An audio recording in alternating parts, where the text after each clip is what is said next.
I think the reason we get good reviews is because we don't care what they think. Like, if you're trying to pander to something, I think you can smell it. Like, it's important that you just kind of do what... And be authentic. Yeah, I think that's important. Do you read the comments? I actually did a while back. And yeah, it's that thing where like there's 3 people that say mean things and then you remember those. Did you have to wait 25 years to take your shirt off in a video? Right. Which, yeah, fair enough.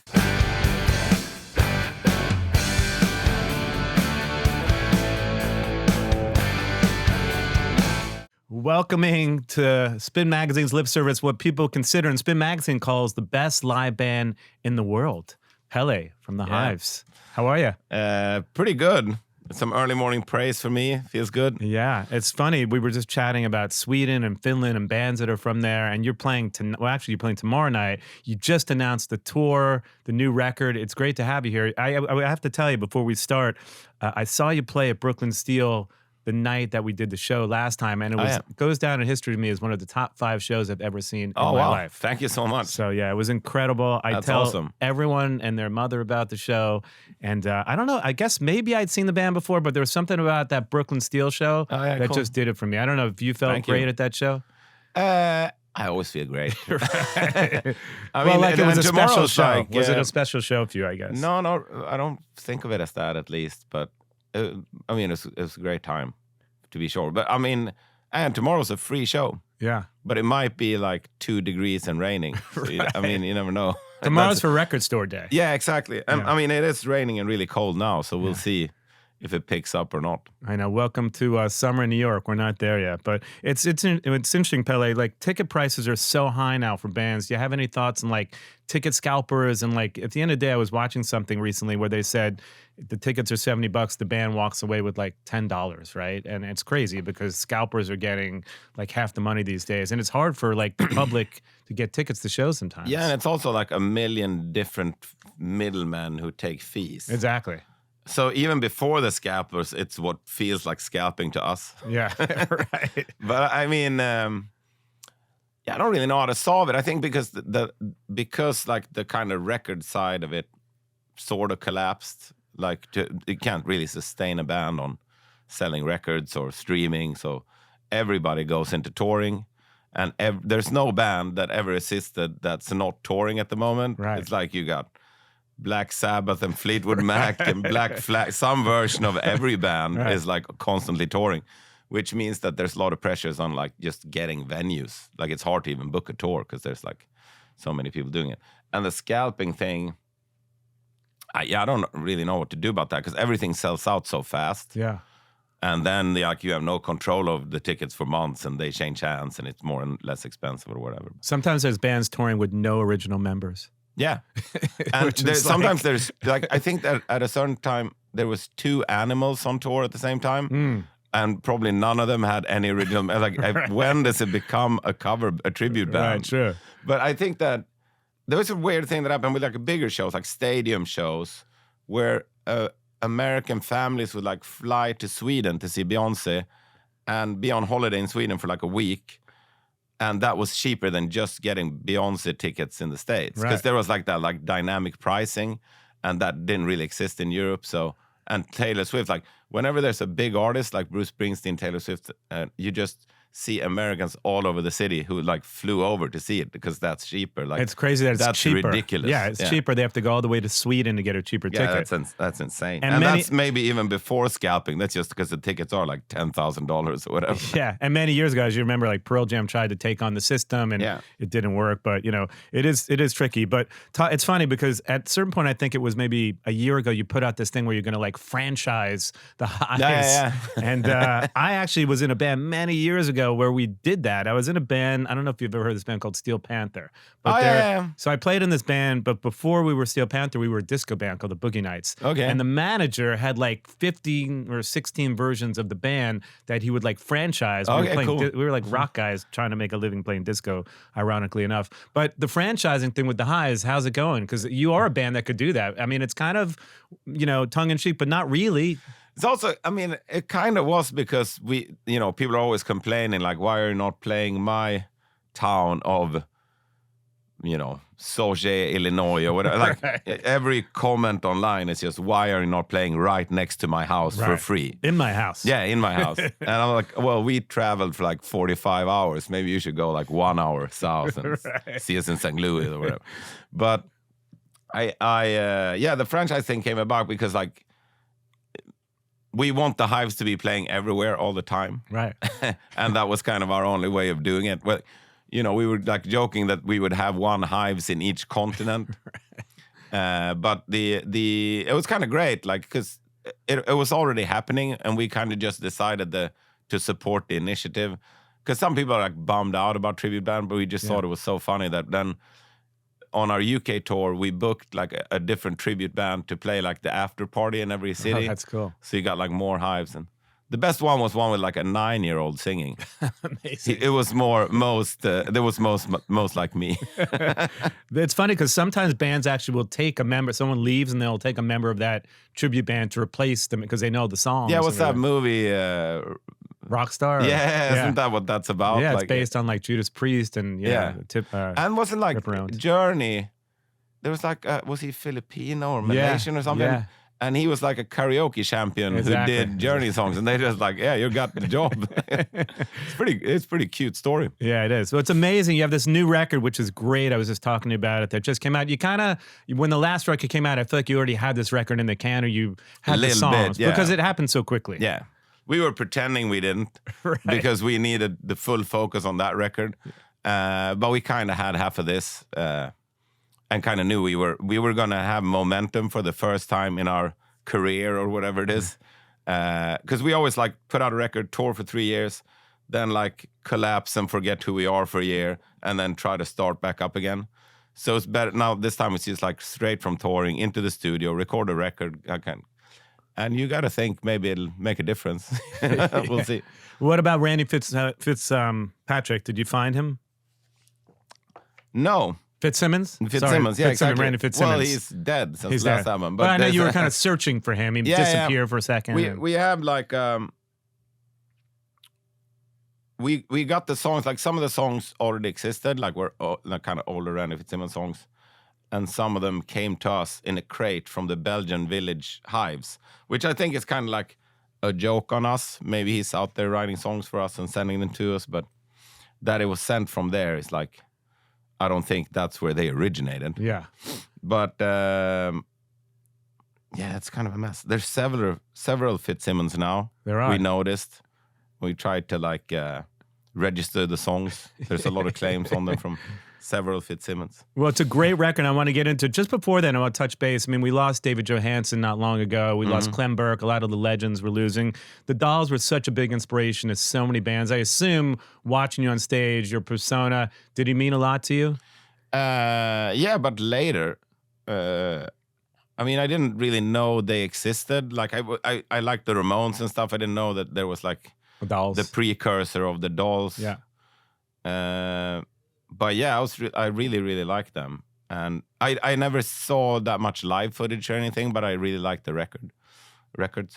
And Blondie, were you a fan of like Clem Burke? I love Blondie, and Clem Burke's drumming is so amazing. Amazing, right? Great drummer. There was like this study on him that I keep quoting about, like where they put like a bunch of electrodes on him and had him touring, like how much energy you spend being the drummer in a rock band. You know?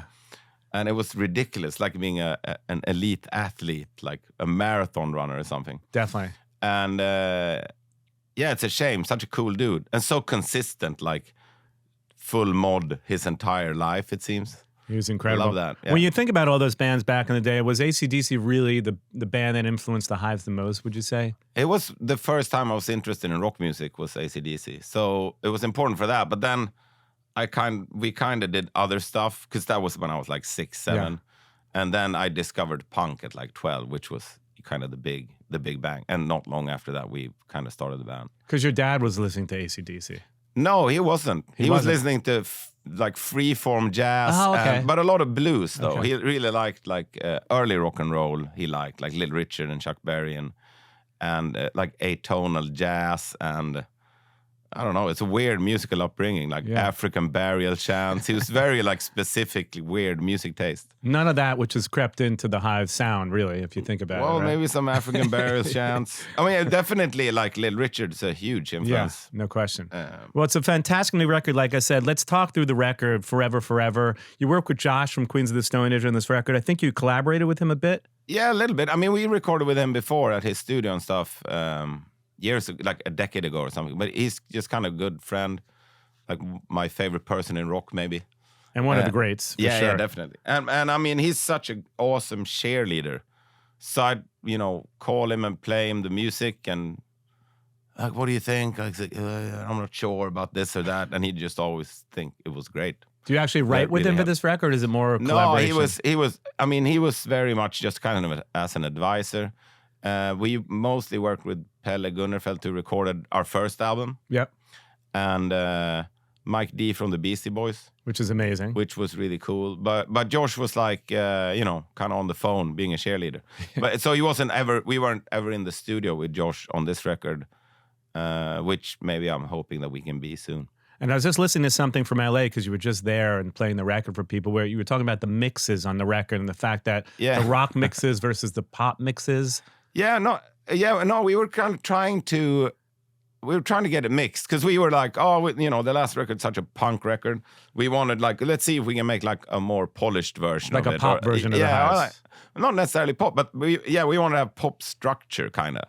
Like the chorus shows up where you want it to, and that or there is a chorus. Yeah. A lot of Hive stuff's just like one riff, right. So that there would be like kind of more of a pop structure, but still be the Hives, 100%. And then we were trying to mix it and make it sound good or whatever, and it sounded good, but everyone that heard like both those mixes and our rough mixes liked the rough mixes more.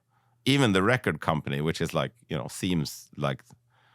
seems like they wouldn't, but the album is the rough mixes basically.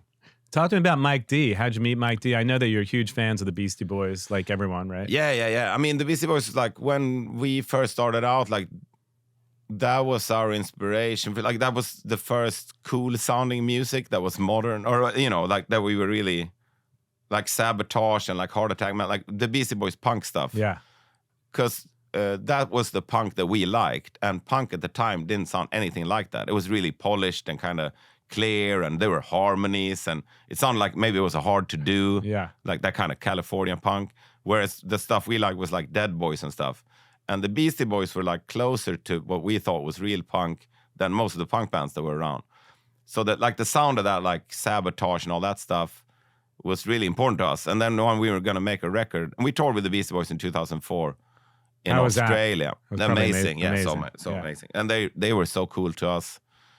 And like the Swedish guys, and really funny, of course, and so when we were going to make a record now, it's like we started making it with like a guy we've been recording with since we were like 17 years old. So it's like, it's awesome, but it's so familiar and there's like no excitement in it. But like, who makes cool sounding records? It's still the Beastie Boys. Like that's still the coolest sounding music. So we should get a Beastie Boy, and we got Mike D involved, and he kind of came over, and we sent him some stuff, and he sent it back completely changed, and then he came over and was in the studio with us for a couple of days, and they were almost kind of starstruck and stumbling over chords and stuff, like nervous because he was in the room. It's good to know you still get nervous, right? Because it's one of those. It needs to be like Iggy or a Beastie Boy, though. It's, I mean, the Rolling Stones, like those are probably the three. Other than that, I'm cool with anything. Yeah. Did you maintain a friendship with Mike over the years after touring with them, or you just kind of had your people call? No, we had to kind of have our people call him, but yeah, I spent like 2 days at his house and stuff, sauning and trying to make music. It was, I mean, real bucket list thing. It was really cool. Did he get involved in the process of writing, or was it more on the production end? More on the production end, I'd say. Yeah, a little bit like arrangement stuff, like maybe this part should belong with it, but that kind of thing. Yeah. What do you think that he kind of added to this record that you didn't have before? In terms he of the did production? add some of his vocals. Oh wow! Amazing. Like he sings like one line because we have like there's like one song called OCD/OD or Obsessive Compulsive Disorder Overdose, which was like a fast kind of hardcore punk number, and the Beastie Boys like the best at that. So we got him to like, hey, how do you get that bass sound, that Beastie Boys bass sound and stuff? And he helped out with that. And then he's like, I think I should sing this line. And then he did. And everyone's like, it was like time stopped. It sounded like perfect, like New York 1982 hardcore punk. Yeah. But also like the Beastie Boys. And so, yeah, that was pretty awesome. I want to dig in sort of track by track on the record. But for a minute, you mentioned the Dead Boys. And I was just talking to you. We had Michael Monroe from Hen on Rocks on the show the other day. He was very connected to Stiv Bators for many years. I don't know if you heard, but there's a new record coming out, and for a minute they were going to use like Stiv's AI vocals on the record. A Dead Boys record? A new Dead Boys record with AI vocals of Stiv Bators, which is crazy, it's such a, right? like carting the corpse around. Yeah. I don't know if you have any thoughts on it, because me and Michael spoke about it for quite a while, because it's strange where technology is going with music. I mean, the Hives are such a, bare bones rock and roll punk band, right? Yeah. So I could never imagine it's kind of like a dying art, we feel. Like in a way, just right? being some guys playing instruments in a room. It is. We were talking about it while making this record, that this is the only record coming out this year we know is not AI, because we made it. Like, we're pretty suspicious. Like, all these other rock records, like, it's probably AI involved somehow. You never know anymore. Well, there's so many things that you see online, you don't know if it's real, right? You look at videos. So I'm going to assume it's not. Right. The Hives are real, people. You don't foresee a Hives record coming out with AI ever in the near future, I guess. Well, I don't know. Could you use that technology in what you do, or is it too far away from the punk manifesto that you're about? Just not interested in it. Yeah. It's kind of like this thing where people think like, oh, I'm going to upload my consciousness into the cloud and live forever. The problem with that is that's not you. And the problem with making record with AI is like, I want to fail in weird ways. Like, I want it to be a human, messy, like, process and arguing and all that stuff. Like, I mean, that's as much part of it as the result. Yeah, no question. That it is, humans working together in all its fucking horrible ways.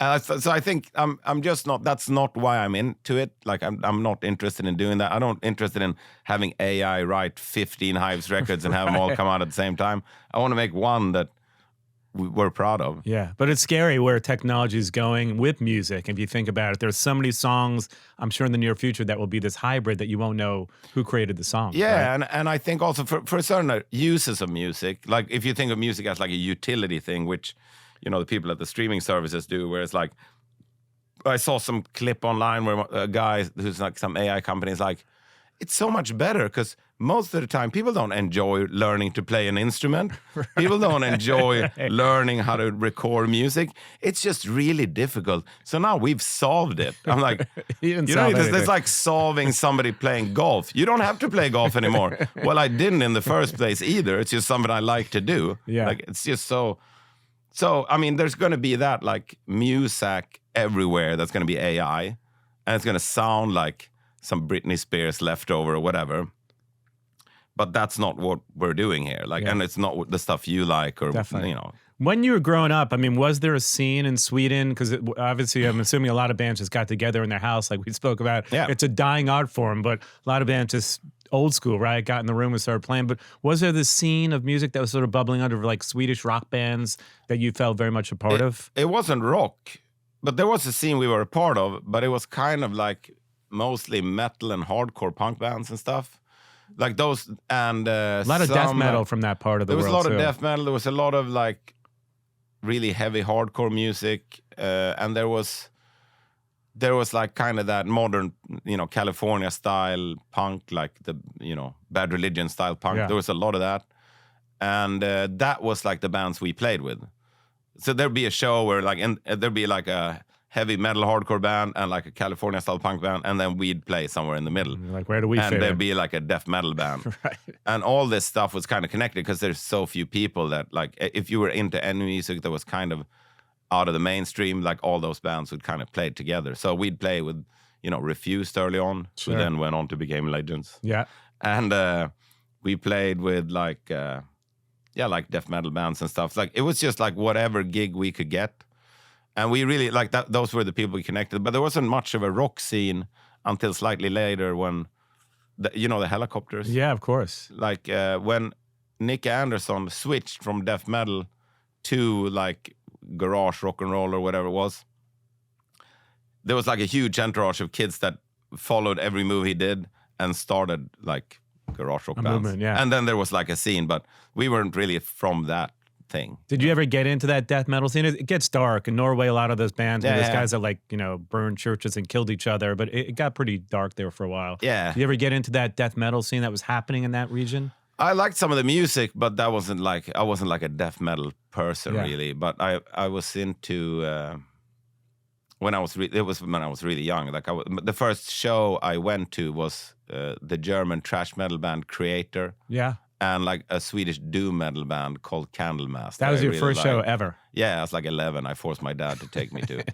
And he's like, "You're not going to do this for a living." I mean, I thought he was like intrigued, but I don't. Did your dad like it? Obviously, given his jazz background and world music background. I think he thought it was like amusing. Napalm Death played too. I think he thought that was entertaining because it was so crazy. Yeah. All the songs like 4 seconds or whatever. As a kid, I can't imagine that being one of your first shows. It's either It was weird, man. Yeah. It had to be very weird. But I mean, that stuff, like, you recognize quality in it. Like there's some amazing death metal records, but it's not my thing. I always love melodies, so for me, that music never connected as much as it's just brute force. Brutal, yeah, for sure. Well, let's dig into this record. We were talking about Sweden. Obviously, you recorded this record at ABBA's studio, so obviously there's a Swedish connection there. The biggest band of all time from Sweden, right? Yeah, definitely. It's got to be. Yeah. Unless there's a bigger one, I don't know. I think that ABBA is like the third most selling artist of all time or something. It's like it's like, what is it? Like Beatles, Elvis, ABBA or something like that. And now they're on tour with holograms of themselves or something. They're not really on tour. It's just in one place. Right. I don't know if it's touring. It's just... It exists in some... I've never seen it. That's also like weird AI, Android. It's pretty dystopian. Yeah. I could see the Hives as a hologram. Now that I could see more than like the AI thing. Yeah, exactly. But it kind of be more like almost like a joke, I think. Yeah. But I think it was really cool. He's always been really cool to us. Like, he'll come in and ask if we have any hits, and we're like, we're not really trying to. Right. We don't want to hit. No, it'd be cool, but it's not like, I don't know. We're more obtuse than that. But that's a studio you had some history with? Yeah, we were the first clients to record there. Like, it's not the original ABBA studio. There was an original ABBA studio, and it got torn down and turned into a gym.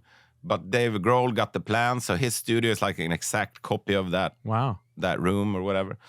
And then he opened a new studio, and that was like 12 years ago, and we were the first band to record there. So we have some history there. It's just the biggest, most comfortable, nice studio in Sweden. And we're, getting old and lazy. We want it to be comfortable and stuff. Yeah. So there's 2 main studios in Sweden that we'd record, and one is owned by Benny from ABBA, and one is owned by one of the heirs to the IKEA empire. Okay. So that just tells you get free meatballs when you're recording that? Yeah, it's pretty impossible to, the terms of having a studio, commercial studio, you got to be like a billionaire to make it work, I think. Yeah, because it's so hard these days. You can't make a living. Yeah. Like every studio that we've known about throughout the 20 years that we've been active, like, most of them don't exist anymore. Yeah, for sure. Even like, especially in New York, like, it's so expensive. Like, it's just Electric Ladyland. It's like the only one 100%. I know still. Well, let's dig into the record. I love Bad Call. The record's fantastic. So by the time you hear this show, I think the record comes out like August 29th, I believe. So it'll be, a little bit before. But Bad Call is an incredible song. What's the story behind that track? The story is that it's the first, there's like an embryo of it that we'd play live like a decade ago or something. There was a Bad Call version that we played like a decade ago live, and people were really excited about it, like, oh, this great song is going to come out, and then it just didn't for a decade. Almost has like an 80s feel to it in a sense. Okay. Rhythmically. Yeah, well, we were thinking about almost like a Latin AC/DC was like the brief. I love that. Where there's like, it's a very complicated drum beat you're going to hear. It's like got cowbells and bells and whistles. Or like, what's that song that we love? Lowrider. Yeah, exactly. Yeah, I can see that. Yeah. So we want kind of that thing combined with like AC/DC guitars. And it's had like 11 different choruses or 100 or something. And finally we arrived at one that's like, that's actually, because the verse and the bridge always promised so much. And we could just never get a chorus to live up to those expectations. It just builds and builds and builds and builds. And then like, where do we go from here? And for a decade, we didn't know. And we finally have something now that we can. So it feels great to that finally be done with it and have it out into the world. After 10 years. It was a struggle, but there it is. Bad Call is finally out. Do you play the live version for Mike D and Josh from Queens of Stone Age and say, hey, you know, I feel like this song Yeah, still what do needs you something? think? I mean, yeah, I've asked a million people over the years, and yeah, we had to solve it ourselves in the end. But you always hope someone else is going to come in and like throw some magic dust on it. And normally when you're done with the new Hives record, are there people in your life that you play for immediately, like your family or your best friend, or are there people that you're like, what do you think of this record? kind of more and more. We used to never play a note to anyone until the record was like out, because we thought that there was like, it was important that no one heard it, or it was important that only we were involved in it. We were like super DIY. But since a while back, I like kind of played demos to everybody or whatever, like, because I think it's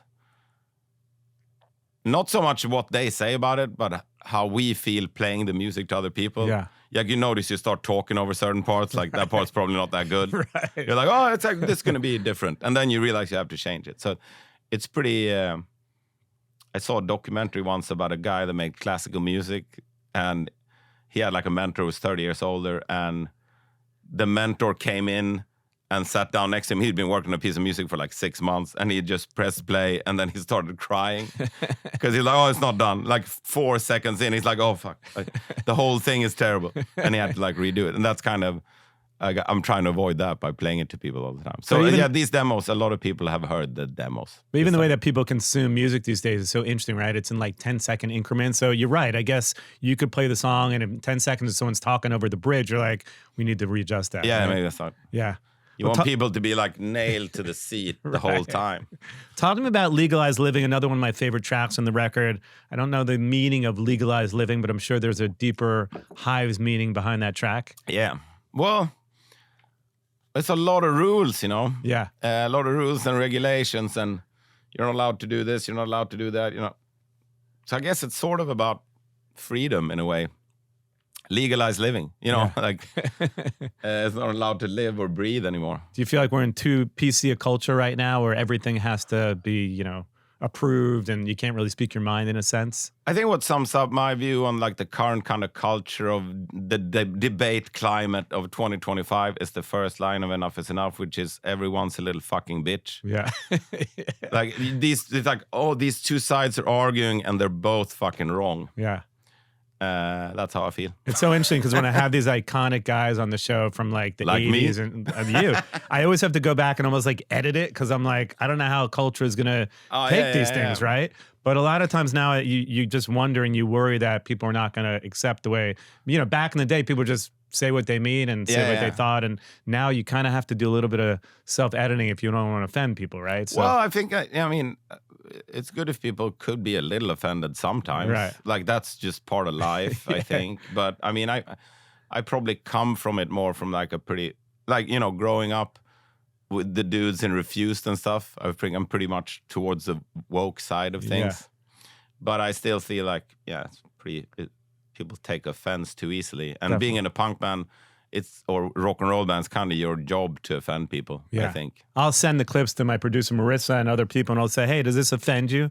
And if they'll so we'll talk for like 2 hours now, and it'll be 10 minutes of it. Yeah, and if they say, "I don't think you can run that," I'm like, "All right, let's do something else." I'm not thinking I'm saying anything too horrible, but you know, I'm probably wrong.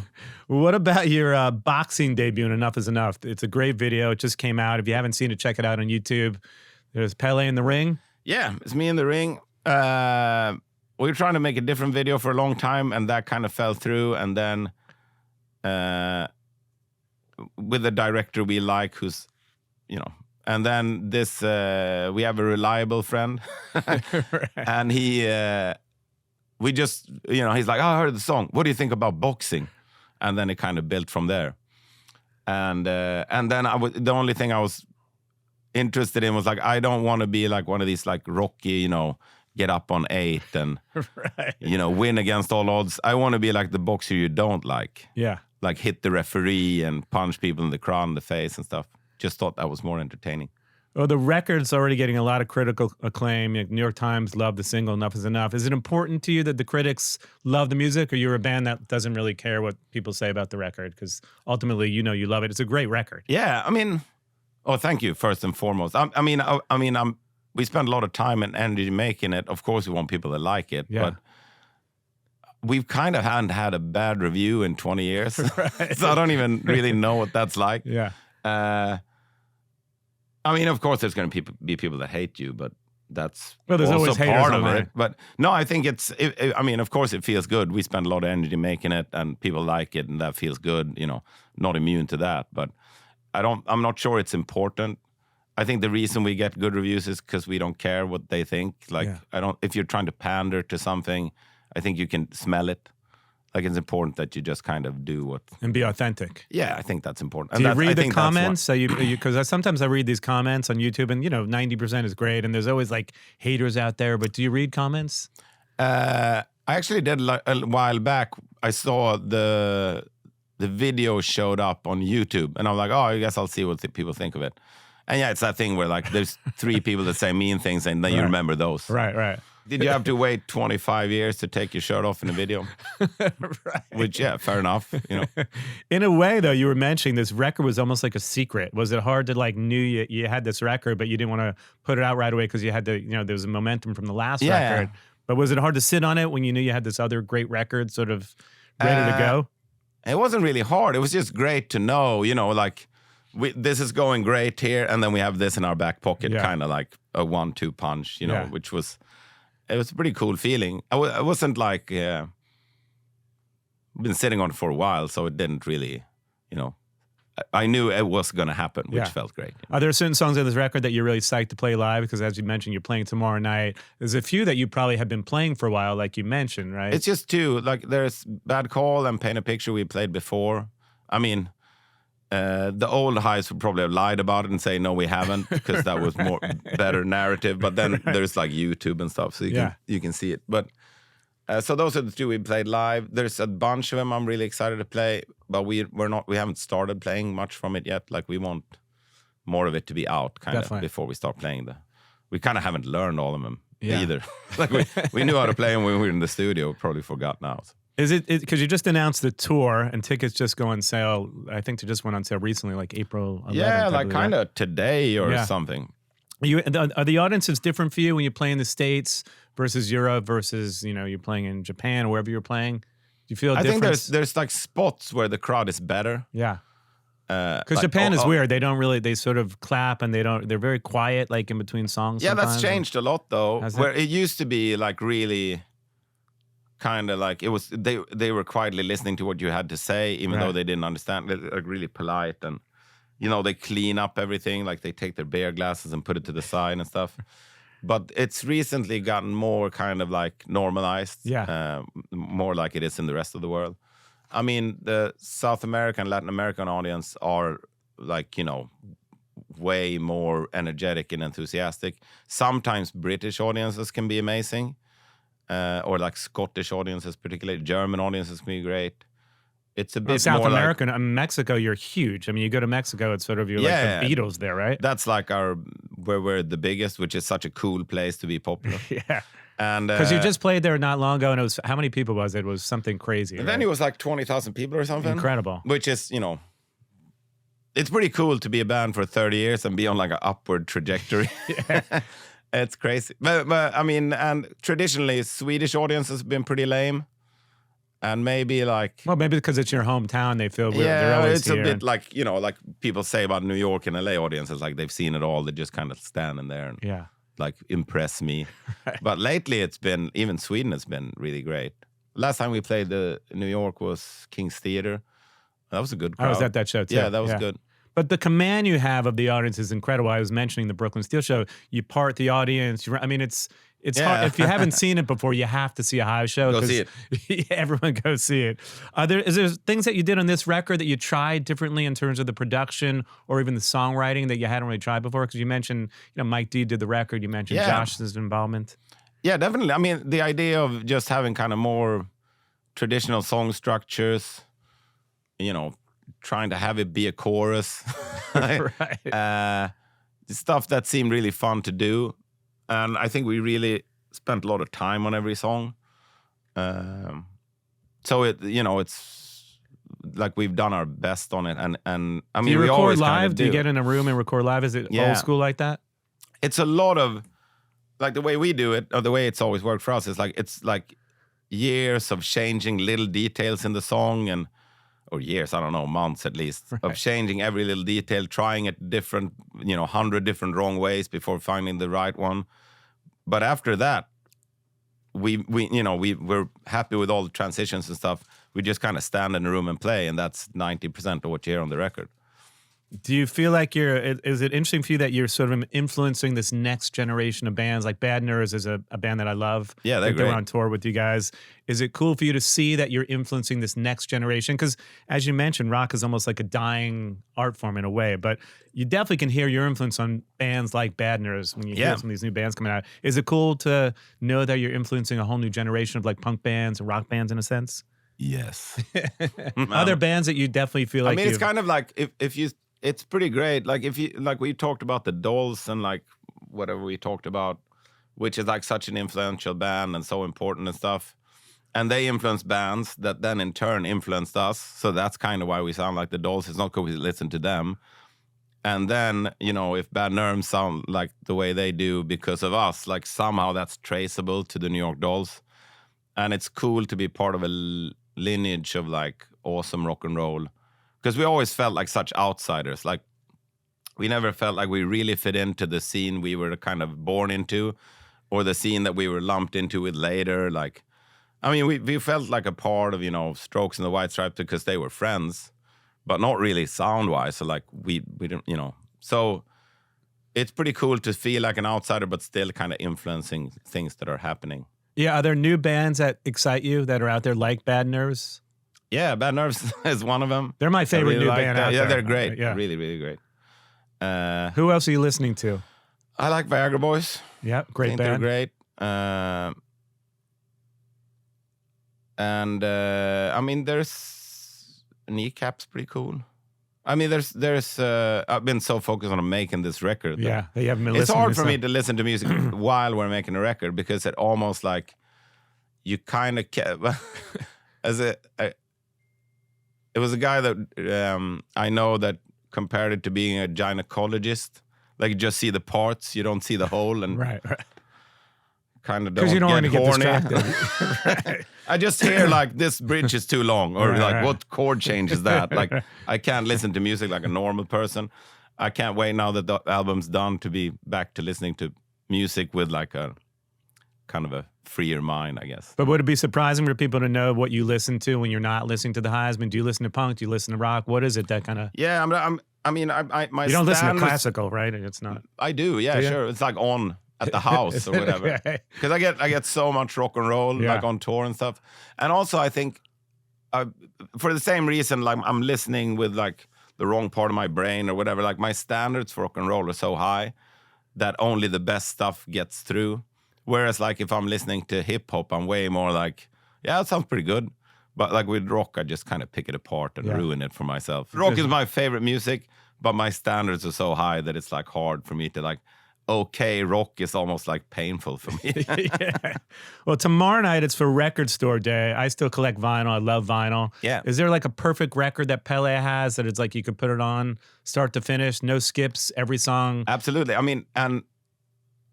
sometimes I think that records that are perfect, like almost too intense, like if every song is great, like you can't do anything while you're listening to it. You have to just sit down and listen to it. It's frantic. Like startled. Right. Kind of like London Calling is kind of like that, where it's like everything's good all the fucking time. It's almost exhausting. It's too good. And this is like, but a more relaxed record, that is also like, to me, a masterpiece is the Rolling Stones' Tattoo You. Like, I moved house a while back, and I only had like one of these little plastic vinyl record players, and I only had that record. That's and it. I just kept flipping it back and forth. Like, listen to that so much. And I love that record. It's not considered like peak Rolling Stones. Yeah. But I love it.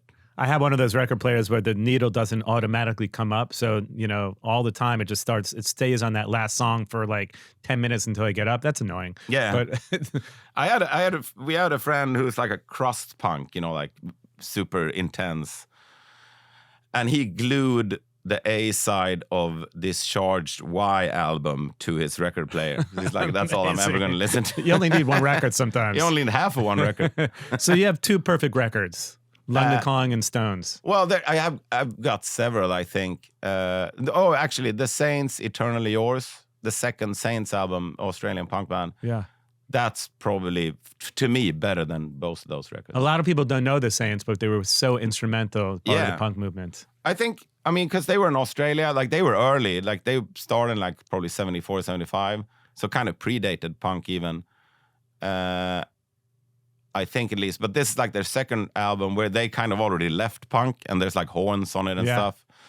And that record to me is like a perfect album. It's one of the ones I've listened to the most in my life. It's always fascinating to me, the bands that end up making in the US that are huge other places, right? Were there bands from Sweden that never really, you mentioned the Helicopters, that never really kind of made it in America, but are like icons when you were growing up?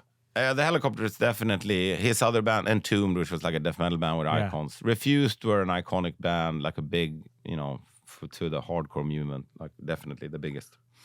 I don't know if they because I don't live here, so I don't know what made it over here. Yeah, well, I could tell you if the band, like the Saints, never definitely. Yeah, the Saints.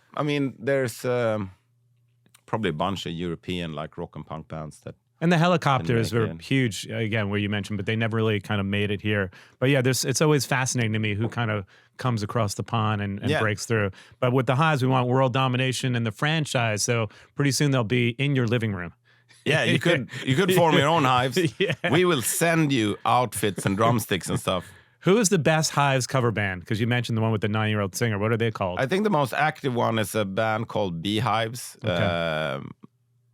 They're a UK band with a female singer, and they're playing all the time, it seems. And they opened up for you at some point, or some of them opened up for you? Yeah, they played like an adjacent venue to our venue or whatever. Must be strange to see a Hives cover band open up for the Hives.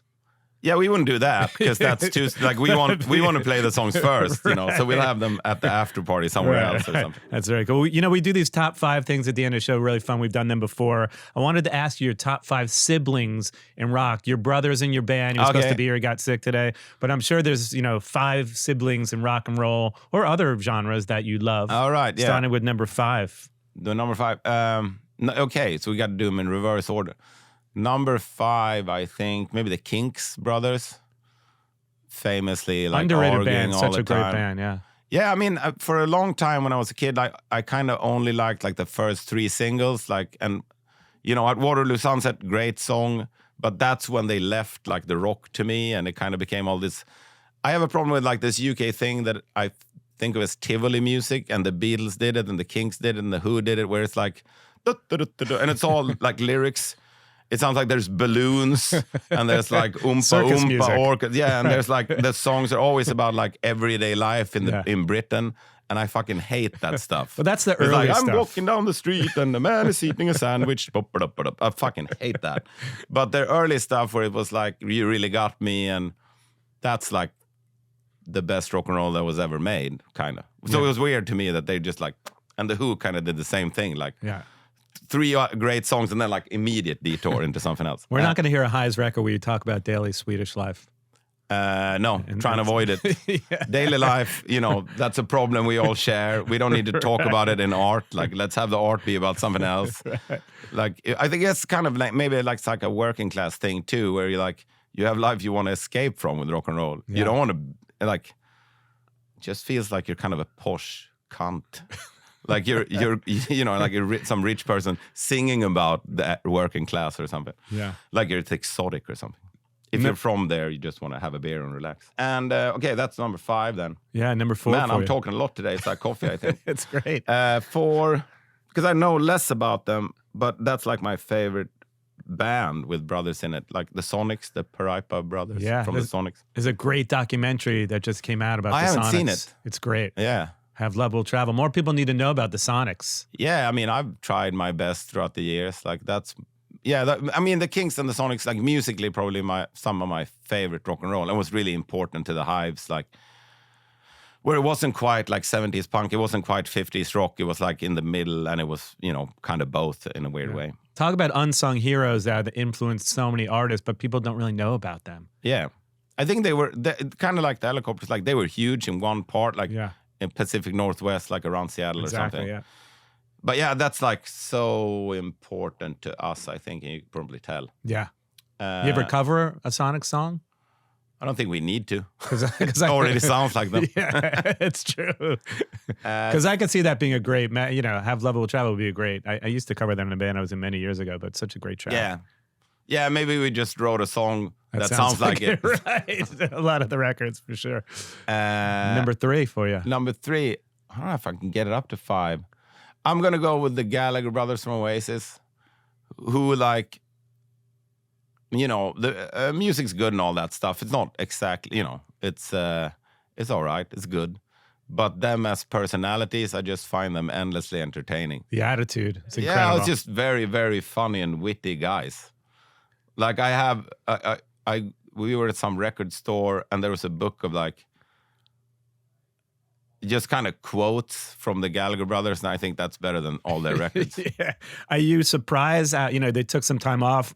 I always heard that they were friendly during that time period, but because they knew they were going to do this reunion, they kept it very hush-hush. And apparently, like, Noel or Liam would go through the back door of one of their houses, and they would have these like secret meetings. From what I understand, but I've heard both, that they were actually arguing and that they're not arguing. But I mean, I don't. I love that mythology of that too. But are you surprised how huge this tour is? Because when you think, they're playing like stadiums, right? Yeah, no, I'm not surprised. I think during the time they've been away, they've gotten bigger. Some things age well, or how culture works. So like, they've gotten bigger during the time they've been away. Because like when they quit, that was like kind of a low point. I remember seeing them in front of like 2,000 people in Stockholm and stuff at like their ebb or whatever. Yeah. And then now it's you can't build a stadium big enough for an Oasis show now, I think. It's crazy. And talk about ticket sales. It's been so hard for people to get those tickets, right? So there's definitely something broken in the system when you can go online and you can't get a ticket to see your favorite artist in a way. Yeah. I mean, I wish everybody gets to see everything they want to see. Definitely. So I'm kind of excited. Demand or whatever. I don't know what it is. But yeah, the Oasis thing, it's just like there's so much excitement about them reuniting that you can't kind of... And then I realized like, it's actually not the reunion. It's just the two of them. And then like all the photos is 2 guys. Like I thought the band was 5. Like it's really weird to me. I think some of the old members are playing in the regroup version, but I could be wrong. I think maybe a couple of them are back in the band, but I could be wrong. Yeah, maybe Bonehead's there stuff. Yeah. But I guess when they split, like the band went with Liam. We toured with BDI, which was like Liam's right after Oasis thing. Them, and that was like all of the Oasis band, and Noel went on his way and started kind of a new band, and that was so, it was so great. Like Liam was really cool to us and stuff, and Liam was also like, you're in a regional airport in Australia at like 5:30 in the morning, and you're kind of tired waiting for your luggage or something, and Liam's like full swagger, like shades on, full on rock star constantly, and appreciate the effort, love him. Yeah. But separately, they both did well, but never the sum of its parts, right? I mean, together as Oasis, massive. And way bigger. They never had the success separately, so I think they're great. I think it's very much like one guy has the songs, one guy has the voice. Right. Yeah. That's what it looks like to me from afar as a casual Oasis listener. No question. So number 2 for you. I know it's a hard list because I think I've solved it now. I know number 1. I know number 1, but I'll leave. I know number 1 too. Yeah, I know what you're gonna say, but let's go with number 2. I mean, I just realized there's like millions I haven't thought about, like honorary mention to Van Halen, stuff like that, but they're not making the list, unfortunately. 2, Nicholas and Pelle from the Hives. See, knowing you, I thought you were going to make the I Hives got a better one. Okay. And the Hives deserve to be on this list for sure. We miss your brother Nicholas today, but he's here in spirit. He's sick, but here in spirit. Yeah. We'll get him on the show next time. I don't really know what to say about him.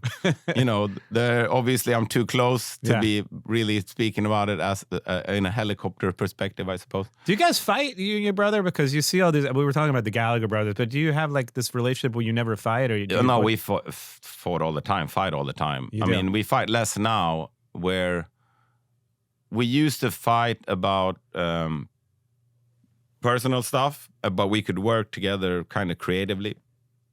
And then that changed into not being able to work together creatively for a decade, but having a pretty good relationship. So we kind of sacrificed that in order to be in the band to be able to have Christmas with the family together and stuff. It's got to be hard though to be in a band with your brother, because when I was a kid, I used to fight like crazy with my brother. Now we're great, but just that dynamic. It's got. I think our parents thought it was idiotic to be in a band. Like you're always, why would you want to collaborate all of a sudden? But I think it's been the source of most things. I think have been fun in life and great and good. So it's been worth it. I think. Yeah. When you look at the Gallagher brothers, you're like, I could never do that, because those guys, at some point, they seem like they wanted to kill each other. Yeah, and then you just gotta.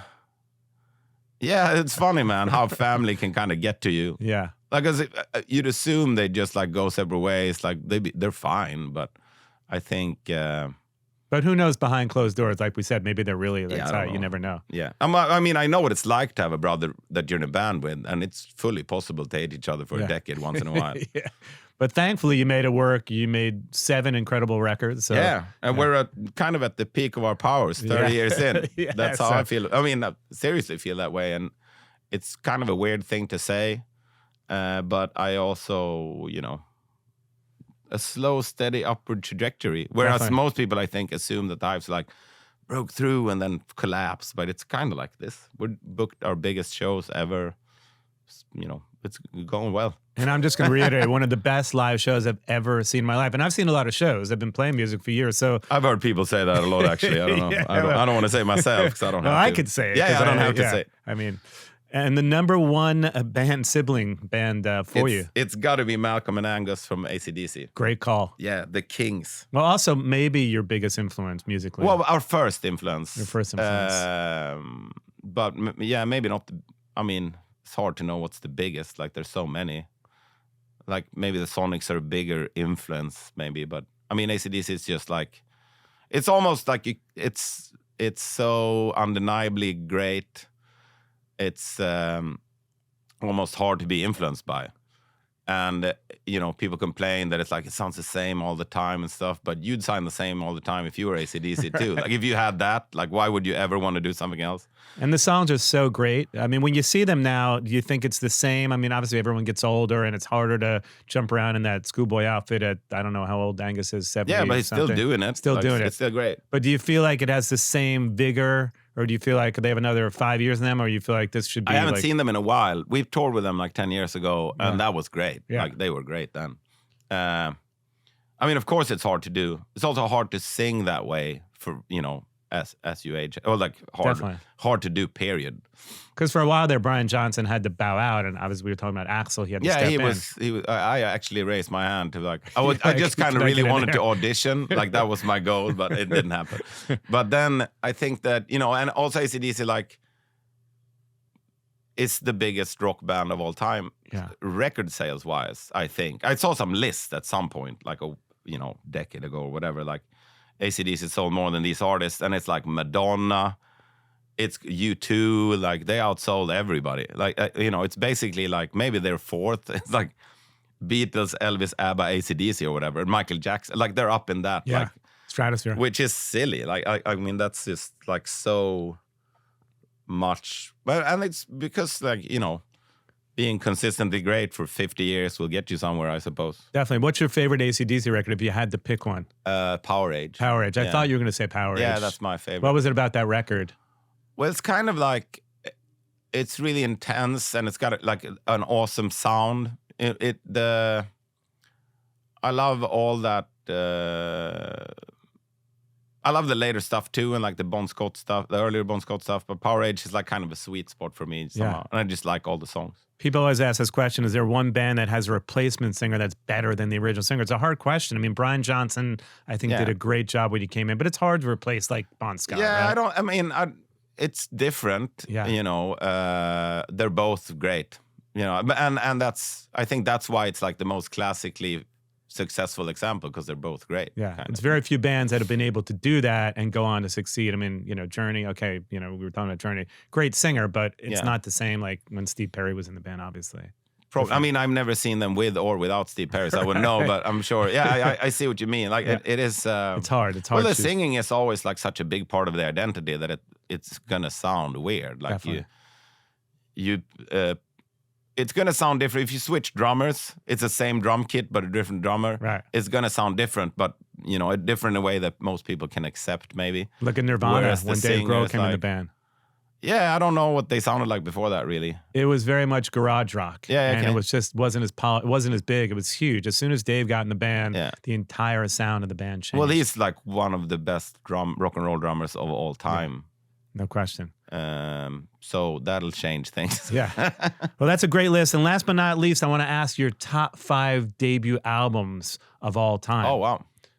Which is always interesting because you have to think back and think about, a lot of bands, their first record is their best record, right? 'Cause Yeah. they've Well, top 5. Do I have to do my order? Or no, just 5? we could Yeah. just throw them out there. Sex Pistols, Never Mind the Bollocks. What was it about that record? Like 50 years later, it still I think sounds it's great. also because I think the production's amazing. It still sounds really big and powerful, and the songs are great. The playing's great. They're so amazing at playing like a slow tempo and making it feel fast.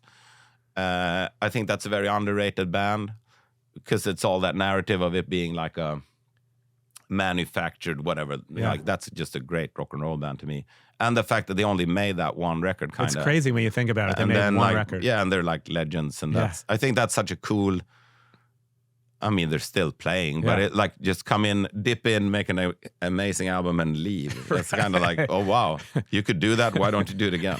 Have you seen their version with Frank Carter that's touring around No, now? I haven't seen it. It looks good online. I'm interested to see it for sure. Yeah, he's a good singer and stuff. And the songs are there, so it's all about Yeah. those songs. Well, I mean, yeah, well, it's hard to replace a singer though, yeah, but it is. maybe I'd rather have him than the current John Lydon. Right. You know. Yeah. Okay, that's one. Yeah. Top 5 debut albums. There's Top. a couple more to go. Top 5 debut albums. But again, you have your whole life to write your first record, usually 15 years. Yeah, and they got like and then 6 months to make the Right, second one. so It's kind of unfair Yeah. to the second one. could we put the Hives first record in there? How do you feel about that? No, I think we haven't really. To me, we haven't really found what the Hives were on the first record, so I'm not going to do that. Okay. I think our second is better than our first, so that kind of disqualifies us from this list. Well, the Zero Boys album was pretty perfect and by far their best one, I think. What was it about that record that just connected with you? I mean, the sound of a debut album to me is like the sound of a band who's played the same songs for a very long time Right. and then just kind of record them, and that has that feeling of like a band where they're maybe not necessarily the best players individually, but together they play together so much and that's kind of my favorite sound in rock and roll. It's like a band who are not necessarily great at musicians or like great at everything, but they just played together so much that it just inevitably sounds great. I think kind of Oasis had that too, where it's like or the Sex Pistols, like that's a sound that's only them. And maybe they're not great at playing jazz or whatever, but Yeah. who cares? Like they can do that one specific thing really well. I would maybe put Oasis in that category. I mean, the What first. songs is that First- Some Might Say and all that stuff? is on Yeah, I that record? believe so. I mean, the first couple of records were just phenomenal. Yeah. Oh, yeah. I think that's my. I don't really remember, but I think that's my favorite Oasis record. Because I mean, I only heard them like on MTV, and I heard the songs individually. I don't know what record is, and the records came so fast. I don't know what record is where. The Ramones' first album, Great album. because that was like a seismic shift in the way rock and roll is played, and you can kind of never get away from them after that. Like everything sounds like the Ramones since then. You never got to see them, I assume. I didn't, but I could have. I almost saw them in like '92 but I was like a child. Yeah. I missed it. No, I never saw them. I never saw them either. One of my biggest regrets, never Yeah. getting to see them. What else? And such a big influence on the Hives. Yeah. I mean, on stuff that influenced us in turn, I think. Yeah. But definitely like, maybe the greatest thing ever. The most influential rock band of all time, maybe. Like before that, no one played that way, and after that, everyone plays that way. Right. 2-minute songs like the Hives, or 3-minute songs. Yeah. And just like that, the style of just having one chord you just move around up Right. and down the neck. Sure. That's how everybody learned to play guitar after the Ramones. Yeah. That or Smoke on the Water, like Yeah. single string stuff. Well, classics are all right, the classics. Yeah, maybe they're classics for a the, reason. the I guess. blueprint, right, of rock Yeah. and roll. We only got 1 or 2 more. We can make a top 4, debut albums of all time. Now you The mentioned Strokes. The Strokes. The Strokes. Like that seemed like it just arrived fully formed. And Television's Marky Moon. I did it. Both great records. And the Strokes are a band that you still... That's like 3 New York records out of 5, though. Yeah. Doing pretty well, New York. What was it Thank about you for everything. What was it about the Strokes record and the Television record that really connected with you? The Television record, I had a great day at the record store once when I was like 17 or something. I don't, whatever I was, 18 or something. I bought Marky Moon by Television and the Stooges Raw Power. Another It's great called album. Search and Destroy. Yeah. No, that's a song. Yeah, whatever. Those 2 albums at the same time, and they're both like 2 of my favorite albums of all time. You know, and you know, I got them both in one afternoon. It was like it was pretty amazing. And Television's Marky Moon is like it hasn't really seeped into the Hives much, but that's like my favorite guitar playing. I think both of those guitar players are so amazing, and you know that the song, you know, longer songs and the lyrics are great, and just the way it sounds. I just like being in that world, in the Television world. Yeah. It's like kind of its own universe to me. I guess I realized later that it kind of sounds like a lot of stuff that never made it to Europe, but it's like quintessentially American, like Allman Brothers and Grateful Dead and stuff like that, jam bandy. Yeah, never made it. And because they came out like they were in the punk scene, you never realized that was what that actually was. Yeah. So to me, it's like, oh, this is the weirdest punk band I ever heard, but it's probably actually like more of a jam band or whatever. And the Strokes debut record's still one of the greatest records of all time. Yeah, I just think it's so cool that it's sort of like it was fully formed, and that's, you know, it arrived like a spaceship, and I like immediately when I heard it, it's like, I don't really care what they make after this, but I'm gonna like this band forever. It just had so many things that I liked about it, you know, like obviously very like Lou Reed influenced, but it's still, yeah, it was just really cool. That like, oh, that's like got every song is great, and you know, I just thought that was. And we were so, like in those days, like we thought we were the only good band that existed or whatever, and then all of a sudden there was like, I mean, we were aware of the White Stripes before they got popular because they were part of like kind of the garage rock world, and the Strokes were not, and they just kind of showed up and got really popular, which was exciting. You know, it's a record that's good that got really popular immediately. So yeah, thank you, Strokes. Great record. Yeah. Got to be happy with that. Being top 5 debut albums all time. We're excited for the tour. Just announced the record August 29th, Forever, Forever. I'm excited to see you again because, again, one of my favorite live shows of all time. So if you haven't checked out the Hives live, make sure you check them out live. Go see them on tour.